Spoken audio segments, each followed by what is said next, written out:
எல்லாருக்கும் அஸ்ஸலாமு அலைக்கும். Welcome to my channel. இன்றைக்கி என்ன ரெசிபி நம்ம பார்க்க போகிறோம்னு சொல்லி பார்த்தீங்கன்னா, சாக்லேட் ரெசிபி தான். இது வீட்டிலே ரெடி பண்ணது, எந்த ஒரு கெமிக்கலும் இல்லாமல் பசங்களுக்கு நம்ம ஈஸியாக வீட்டிலே செஞ்சு கொடுக்கலாம். இதை செய்கிறதுக்கு 3 பொருள் இருந்துச்சுன்னா போதும், ஈஸியாக நம்ம இதை வீட்டிலே செஞ்சிடலாம். அப்படியே இதோட டேஸ்ட் வந்து டைரி மில்க் டேஸ்ட்டு தான் இருக்கும். இந்த சாக்லேட்டை நீங்கள் பசங்களுக்கு செஞ்சு கொடுத்தீங்கன்னா கண்டிப்பாக விரும்பி சாப்பிடுவாங்க, உங்களை பாராட்டவும் செய்வாங்க. நம்ம சேனல் இப்போ தான் நீங்கள் ஃபஸ்ட் டைம் பார்க்குறீங்கன்னா மறக்காமல் சப்ஸ்கிரைப் பண்ணிக்கோங்க, அந்த பெல் ஐக்கனை கிளிக் பண்ணி வச்சுக்கோங்க. அப்போ தான் நான் போடுற புது புது ரெசிபிஸ் எல்லாமே உங்களுக்கு நோட்டிஃபிகேஷன் வரும். வாங்க இப்போ நம்ம வீடியோக்குள்ளே போகலாம். இந்த சாக்லேட் ரெசிபியை செய்கிறதுக்கு நான் ஸ்டவ் ஆன் பண்ணி பாத்திரத்தை வச்சுக்கிறேன். அதுக்கப்புறம் வந்து 1 கப் அளவுக்கு சர்க்கரை எடுத்துக்கோங்க. 1/4 கப் அளவுக்கு தண்ணி சேர்த்துக்கோங்க. இதை நல்லா கிளறி விடுங்க, சர்க்கரை ஃபுல்லாகவே கரையணும். அதுக்கப்புறம் சர்க்கரை நல்லா மலமலன்னு கொதிக்கணும். ரொம்ப நம்ம சர்க்கரை சுண்டி கருகிற அளவுக்கு நம்ம போக தேவையில்லை. இந்த அளவுக்கு நல்லா மலமலன்னு கொதிக்கணும், நல்லா பபுள்ஸ் ஃபார்ம் ஆகணும். ரொம்ப சர்க்கரை நம்ம சுண்ட தேவையில்லை. இப்போ இதில் கம்பி பதம் வர்ற அளவுக்கு நம்ம காய்ச்சிக்கிட்டால் போதும். இப்போ நம்ம தொட்டு பார்க்கும்போது இந்த அளவுக்கு லென்த்தியாக நமக்கு வந்து கம்பி பதம் தேவைப்படுது. அவ்வளோதான். இந்த அளவுக்கு வந்ததுக்கப்புறம் இப்போ நம்ம ஸ்டெப் பை ஸ்டெப்பாக ஒன்றா சேர்த்துடலாம். இப்போ ஸ்டவ்வை வந்து லோ ஃப்ளேமில் வச்சுக்கிறேன். இப்போ நம்ம ஒன்றா சேர்த்துக்கலாம். கொக்கோ பவுடர் வந்து 1/2 கப் அளவுக்கு எடுத்துக்கோங்க. இந்த மாதிரி ஜல்லடியை வச்சு நல்லா ஒரு ஸ்பூன் வச்சு கிளறி விடுங்க. ஜலிச்சு எடுத்துக்காங்க நல்லா. இந்த ப்ராசஸ் செய்யும் போது அடுப்பு வந்து லோ ஃப்ளேமில் தான் இருக்கணும். இப்போ நம்ம நல்லா கிளறி விடணும். ஃபஸ்ட்டு நம்ம கிளறும் போது அந்த கொக்கோ பவுடர் இதோட மிங்கிள் ஆகாமல் தான் இருக்கும். நம்ம கட்டிகள் இல்லாமல் நல்லா கிளற நல்லா சூப்பராகவே கரைஞ்சி க்ரீமியாக வரும். இந்த கொக்கோ பவுடர் போடும் போதே நமக்கு வந்து சூப்பரான ஃப்ளேவரில் வாசனை வரும். அப்படியே அந்த டைரி மில்க்கு ஸ்மெல் வந்து சூப்பராக இருக்கும் நமக்கு. அவ்வளோதான். இந்த அளவுக்கு வந்து நம்ம நல்லா கிளறினதுக்கப்புறம் நான் 1 கப் அளவுக்கு பால் பவுட்ரு எடுத்திருக்கேன். அடுப்பு இன்னமும் லோ ஃப்ளேமில் தான் இருக்குது. பால் பவுட்ரை போட்டோன்னே டக்குன்னு இது கட்டி ஆயிரும். கட்டி இல்லாமல் நம்ம கிளறி எடுத்துக்கலாம். கைவிடாமல் கிளறிக்கிட்டே இருக்கணும், இல்லைன்னா அடியில் வந்து தீஞ்சு போயிடும். நல்லா இந்த அளவுக்கு நல்லா கிளறிக்கோங்க. இந்த மாதிரி ஸ்டிக்கியாக வரும். இப்போ வந்து நம்ம என்ன செய்யணும்னு சொல்லி பார்த்தீங்கன்னா, பட்டர் வந்து சேர்க்க போகிறோம். இது வந்து ஏற்கனவே செய்கிறதுக்கு முன்னாடியே நம்ம வெளியே எடுத்து வச்சிடணும். ரூம் டெம்பரேச்சரில் வச்சுக்கோங்க. நான் இப்போ 2 பீஸு சேர்த்தேன் இல்லையா, அதே மாதிரி நான் 3 பீஸு சேர்த்துருக்கேன். அதே மாதிரி நீங்களும் 3 பீஸ் அளவுக்கு சேர்த்துக்கோங்க. சேர்த்துட்டு நான் சொன்னது தான், கைவிடாமல் கிளறிக்கிட்டே இருக்கணும், இல்லைன்னா டக்குன்னு கொஞ்ச நேரம் நம்ம விட்டாலும் தீஞ்சு போயிடும். இந்த அளவுக்கு கிளறினதுக்கப்புறம் இது ஒரு ஓரமாக இருக்கட்டும்.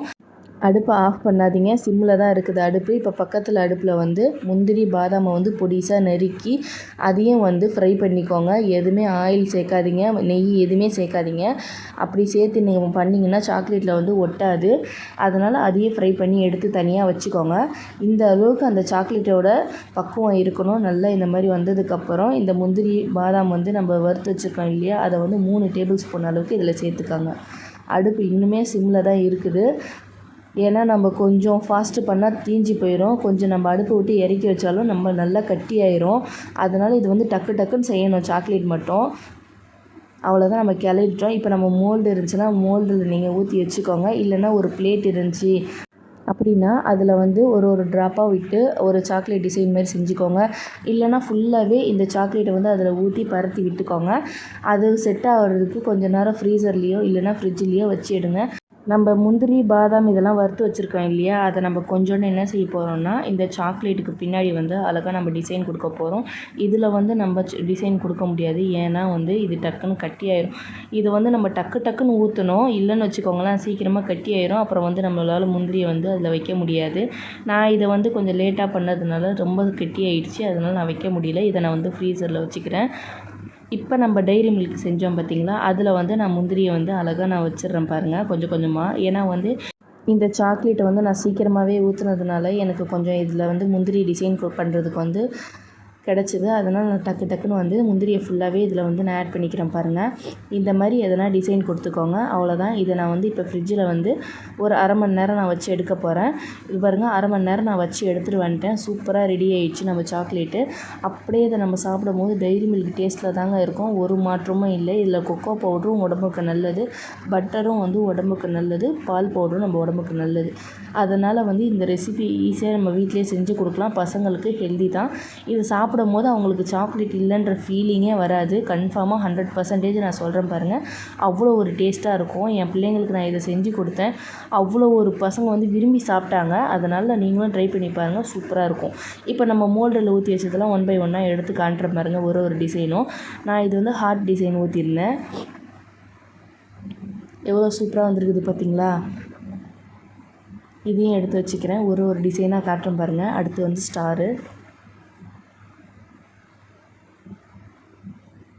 எல்லாமே ஃப்ளவர் மாதிரி தான் இருந்துச்சு. சூப்பராகவே இருந்துச்சு. மோல்டு இல்லாதவங்க பிளேட்லேயே அழகாக டிசைன் போடலாம். இல்லைனா ஒரு குழிக்கரண்டி இருக்கும் பார்த்தீங்களா, அதுலேயே நம்ம டிசைன் போட்டுக்கலாம். அழகாக குழிக்கரண்டியில் ஊற்றி கொஞ்சம் நேரம் கழித்து அதை நம்ம திருப்பி வச்சோன்னா அது ஒரு ரவுண்டாக வரும். அதை நான் இந்த வீடியோ கடைசியில் காட்டுறேன் பாருங்கள். இதில் வந்து எக்ஸ்ட்ரா நம்ம போட்டுட்டு எக்ஸஸாக இருக்கிற பீசஸ்லாம் நமக்கு டக்குன்னு கெட்டியாயிரும் பார்த்தீங்களா, உதிரியாயிரும். அதை நம்ம என்ன செய்யணும்னு சொல்லி பார்த்தீங்கன்னா, குண்டு ஸ்பூன் இருக்கும்ல, சின்ன ரவுண்டு கரண்டி மாதிரி இருக்கும் பாருங்கள், அதில் வந்து அந்த பவுடர் எல்லாத்தையும் வச்சு நல்லா அழுத்தி டிப் பண்ணிவிட்டு கவுத்துனீங்க அப்படின்னா இந்த மாதிரி ரவுண்டாக அழகாக வந்துடும். அதையும் தனியாக ஒரு டப்பாவில் போட்டு வச்சுருக்கேன். அவ்வளோதான். சூப்பராக சாக்லேட் வந்து ரெடி ஆகிடுச்சு. இதை ட்ரை பண்ணி பார்த்துட்டு எப்படி இருந்துச்சுன்னு கமெண்டில் சொல்லுங்கள். எங்கள் வீட்டில் வந்து என் பையனுக்கு நான் கொடுத்தேன். இதை அவன் தான் ட்ரை பண்ணி பார்த்தான். சரி, அவனோட ரிசல்ட் என்னன்னு சொல்லி நம்ம பார்த்துடலாம். அவர் சாப்பிட்டு பார்த்துட்டு கிஸ்லாம் கொடுத்தாரு. இதே தான் நீங்களும் ட்ரை பண்ணி பாருங்கள். இந்த வீடியோ உங்களுக்கு பிடிச்சிருந்துச்சுன்னா லைக் பண்ணுங்கள், ஷேர் பண்ணுங்கள், மறக்காமல் சப்ஸ்கிரைப் பண்ணி வச்சுக்கோங்க. நெக்ஸ்ட் வீடியோவில் நெக்ஸ்ட் ரெசிபியோட உங்களை சந்திக்கிறேன். அஸ்ஸலாமு அலைக்கும்.